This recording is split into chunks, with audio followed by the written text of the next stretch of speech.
বাংলাদেশ জাতীয়তাবাদী দলের চেয়ারপারসন, তিনবারের সাবেক প্রধানমন্ত্রী দেশনেত্রী বেগম খালেদা জিয়া এবার কেয়ার হসপিটালে গত 23শে নভেম্বর থেকে চিকিৎসাধীন আছেন এবং ওনার medical board professor doctor Shahabuddin Talukdar, professor doctor FM Siddiqui, professor doctor Nuruddin Ahmed, professor doctor QM Mohsin, professor doctor Shamsul Arefin, professor doctor Ziaul Haque, professor doctor Masum Kamal, professor doctor AZM Saleh, professor doctor brigadier অবসরপ্রাপ্ত সাইফুল ইসলাম এবং ডক্টর জাফর ইকবাল, সেই সাথে বাংলাদেশের বাইরে থেকে professor doctor Habibur Rahman, professor doctor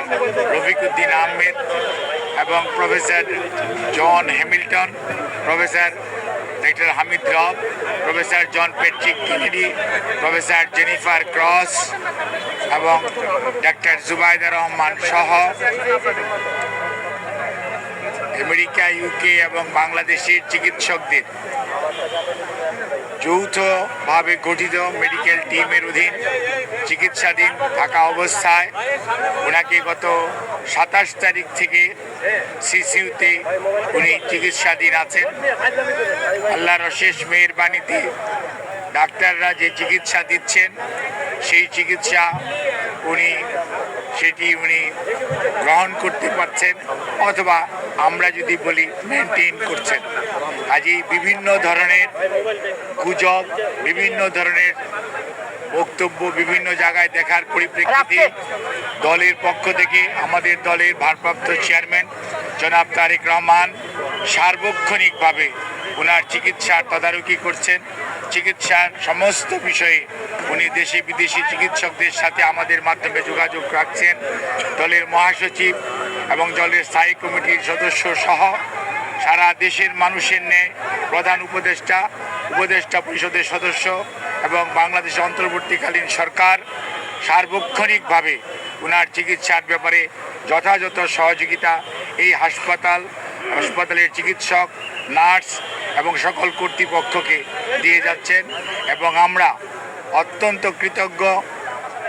আমাদের বন্ধুপ্রতিম দেশ যারা, অর্থাৎ আমেরিকা বলেন, UK বলেন, পিপলস রিপাবলিক অফ চায়না বলেন, কাতার বলেন, আর সৌদি আরবিয়া বলেন, পাকিস্তান বলেন, ইন্ডিয়া বলেন, আমাদের অনেক সরকার এবং রাষ্ট্রপ্রধান এই চিকিৎসার ব্যাপারে তাদের সহযোগিতার হাত বাড়িয়ে দিয়েছেন।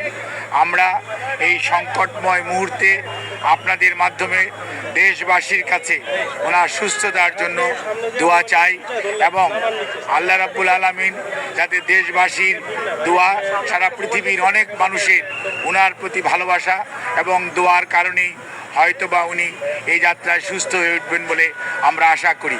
সেই জন্যই আমরা আপনাদের মাধ্যমে সবাইকে সর্বোচ্চ সংযম প্রদর্শন এবং সেই সাথে কোনো ধরনের গুজব ছড়ানো এবং গুজবে কান না দেওয়ার জন্য বিনীতভাবে পরিবারের পক্ষ থেকে, দলের পক্ষ থেকে আপনাদেরকে আমরা অনুরোধ করছি। আমাদের দিবে সেটিও আমাদের দলের পক্ষ থেকে জানিয়ে দেওয়া হয়েছে। কাজেই সম্মানিত সাংবাদিক ভাই ও বোনেরা, আপনারা ধৈর্য ধরুন। দীর্ঘ 6 বৎসর যাবৎ আপনারা আমাদেরকে সহযোগিতা করেছেন। ইনশাআল্লাহ আমরা এই যাত্রাও আপনাদের ভালোবাসা, আপনাদের সহযোগিতা এবং আল্লাহ রাব্বুল আলামিনের অশেষ মেহেরবানিতে আমরা আবারও আমাদের প্রাণপ্রিয় নেত্রী, দেশনেত্রী বেগম খালেদা জিয়াকে আজকে দেশের মানুষের যে অকৃত্রিম ভালোবাসার প্রতীক সেটি আজকে প্রমাণিত। সেই লক্ষ্যেই আমরা আপনাদের সহযোগিতা চাই। আমাদের ভারপ্রাপ্ত চেয়ারম্যান জনাব তারেক রহমান আপনাদের সবাইকে অনুরোধ করেছেন যে ধৈর্য ধারণ করার জন্য এবং উনি সার্বক্ষণিকভাবে বিরামহীনভাবে দেশি বিদেশি চিকিৎসকদের সমন্বয়ে গঠিত মেডিকেল টিমের সাথে সার্বক্ষণিক যোগাযোগ রাখছেন। কাজে আপনাদের সহযোগিতা ছাড়া চিকিৎসা কার্যক্রম সঠিকভাবে পরিচালনা করা সম্ভব হবে না। কাজে কোনো ধরনের গুজবে কান না দেওয়ার জন্য আপনাদের অনুরোধ করছি এবং দেশনেত্রী বেগম খালেদা জিয়ার জন্য সুস্থতার জন্য আপনাদের আপনাদের মাধ্যমে দেশ তথা সকল ধর্মের মানুষের প্রতি আমরা উদাত্ত আহ্বান জানাচ্ছি। আপনাদের সবাইকে অনেক অনেক ধন্যবাদ। জাহিদ ভাই, আপনি বলেছেন যে একটা প্রশ্ন ছিল